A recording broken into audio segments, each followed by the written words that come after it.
بسم اللہ الرحمن الرحیم عن علی رضی اللہ عنہ عن النبی صلی اللہ علیہ وسلم قال البخیل من ذکرت عنده فلم يصلی علی رواہ النسائی والبخاری فی تاریخہ والترمذی وغیرہم طرقۃ السخاوی۔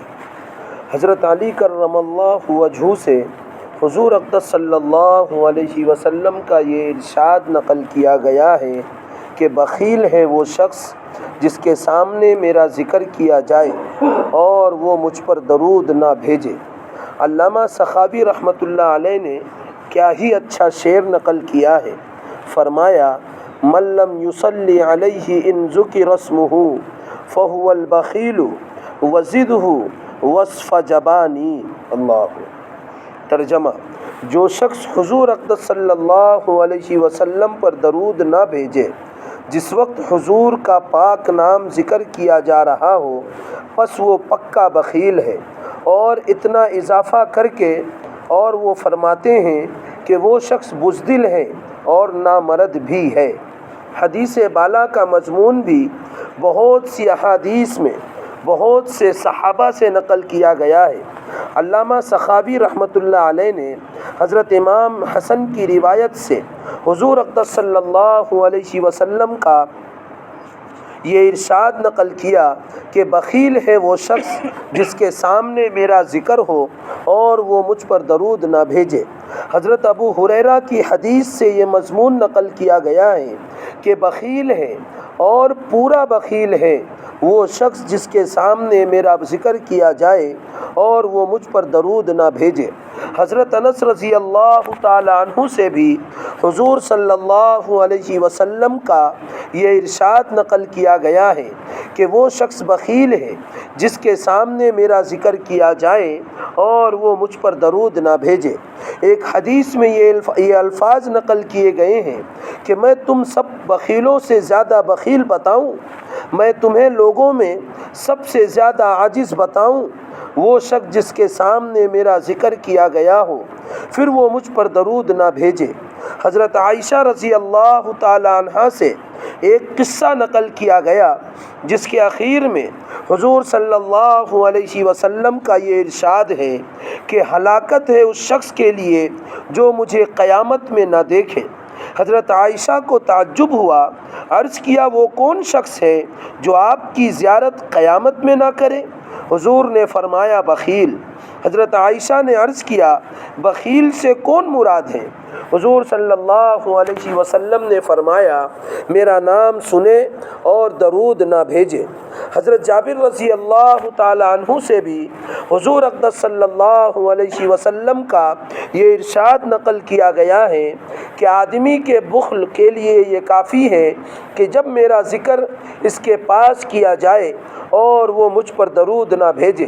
حضرت حسن کی روایت سے بھی حضور صلی اللہ علیہ وسلم کا یہ ارشاد نقل کیا گیا ہے کہ آدمی کے بخل کے لیے یہ کافی ہے کہ میں اس کے سامنے ذکر کیا جاؤں اور وہ مجھ پر درود نہ بھیجے۔ حضرت ابو ذر غفاری رضی اللہ تعالی عنہ کہتے ہیں کہ میں ایک مرتبہ حضور صلی اللہ علیہ وسلم کی خدمت میں حاضر ہوا۔ حضور صلی اللہ علیہ وسلم نے صحابہ سے فرمایا میں تم کو سب سے زیادہ بخیل آدمی بتاؤں؟ صحابہ نے عرض کیا ضرور بتائیں۔ حضور صلی اللہ علیہ وسلم نے فرمایا جس شخص کے سامنے میرا ذکر کیا جائے اور وہ مجھ پر درود نہ بھیجے وہ شخص تم سب میں سب سے زیادہ بخیل ہے۔ یعنی یہ اتنے سارے صحابہ اور بڑے بڑے تابعین سے یہ روایت نقل کیا گیا ہے، اور خاص کر کے حضرت حسن بصری کی روایت۔ حضرت حسن بصری کون ہیں؟ اللہ کے نبی صلی اللہ علیہ وسلم کی باندی تھی، یا آپ کی جو سب سے آخر میں انتقال ہونے والی بیوی، جو سن 60 کے بعد یعنی واقعہ کربلا کے بعد ان بیوی کا یعنی اس ماں کا انتقال ہوا، ان کا نام مجھے یاد نہیں آ رہا ہے، وہ ان کے پاس حضرت حسن بصری کی والدہ خادمہ تھی۔ اور ایک مرتبہ حضرت حسن بصری رحمۃ اللہ علیہ بچے تھے، بہت چھوٹے تھے، دودھ پیتے بچے تھے، رو رہے تھے، تو اتنے میں ان کی والدہ یعنی جو خادمہ تھی اللہ کے نبی صلی اللہ علیہ وسلم کے سب سے اخیر میں دنیا سے جانے والی بیوی کی خادمہ تھی حضرت حسن بصری کی والدہ، تو وہ کسی کام سے باہر چلی گئیں اور حضرت حسن بصری رحمۃ اللہ علیہ رو رہے تھے۔ تو جب زیادہ رو رہے تھے تو اللہ کے نبی صلی اللہ علیہ وسلم کی بیوی نے حضرت حسن بصری کو اپنے ہاتھ میں لیا اور اس کے بعد اپنا دودھ پلایا۔ تو حضرت حسن بصری اللہ کے نبی صلی اللہ علیہ وسلم کے رضائی بیٹے ہوئے۔ کیا ہوئے؟ رضائی بیٹے ہوئے، یعنی اتنا بڑا مقام رشتے میں بھی۔ اور حضرت حسن بصری کو کون نہیں جانتا ہے، جس کے تقوی کے بارے میں، جس کے زہد کے بارے میں، اور جس کے علم کے بارے میں، اور جس کی ایک بات پر محدثین نہ جانے پوری پوری کتابیں لکھ دیتے۔ اتنا بڑا اس امت کا عالم، وہ کیا فرماتے ہیں کہ سب سے بڑا بخیل ہے وہ شخص جس کے سامنے پیارے حبیب کا تذکرہ کیا جائے اور وہ درود نہ بھیجے۔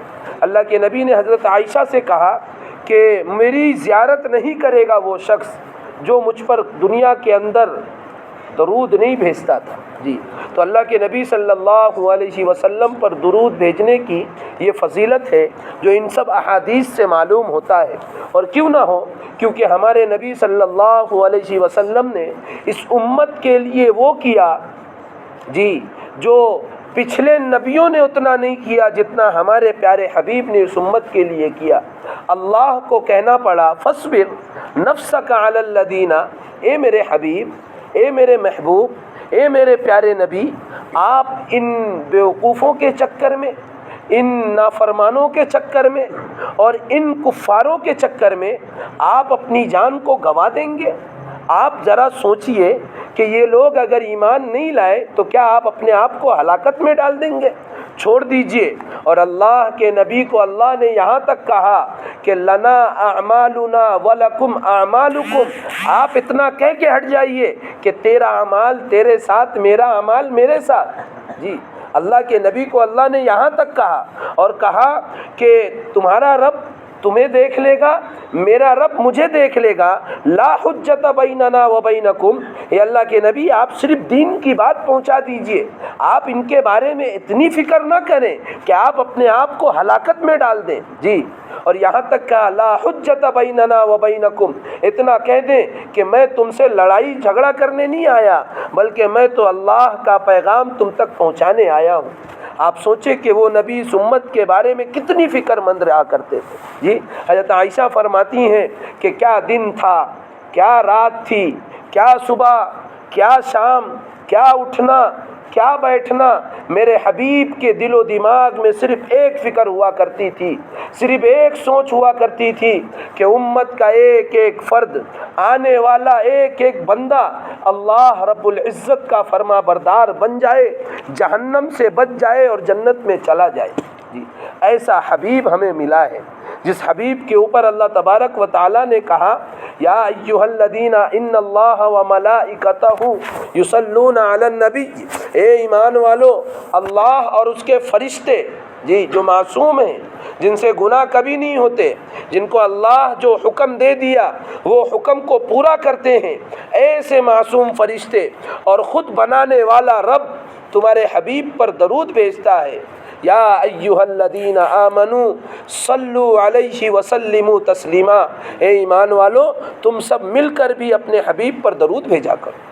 آپ سوچیں کتنا پیارے حبیب اور کتنا پیارا نبی ہمیں ملا ہے۔ اگر ہم اس کے باوجود اپنے نبی کو یاد نہ کر پائیں، اس کے باوجود ہم اپنے نبی کا تذکرہ نہ کر پائیں، اس کے باوجود ہم اپنے نبی کا نام اور اپنے نبی کا ذکر نہ کر پائیں، تو ہم سے بڑا مردود کون ہے؟ علامہ سخاوی رحمۃ اللہ علیہ بہت بڑے محدث ہیں، اس امت کے بڑے محدث، ٹاپ 10 یعنی 10 محدث جن کو ذکر کیا جاتا ہے، صحابہ میں سے 5 اور تبع تابعین اور آج تک میں سے 5، 10 ٹاپ 10 محدث، ان میں علامہ سخاوی رحمۃ اللہ علیہ کا نام آتا ہے۔ وہ کیا فرماتے ہیں کہ اللہ کے نبی صلی اللہ علیہ وسلم پر جو شخص درود نہ بھیجے وہ پکا بخیل ہے، اس میں کوئی شک نہیں۔ آگے فرماتے ہیں وہ بزدل ہے، اور آگے فرمایا وہ نامرد ہے۔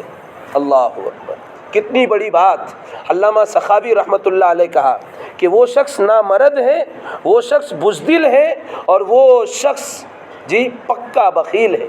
تو ہم سب کو چاہیے کہ پیارے حبیب صلی اللہ علیہ وسلم کے صدقے میں یہ اسلام ہمیں ملا ہے۔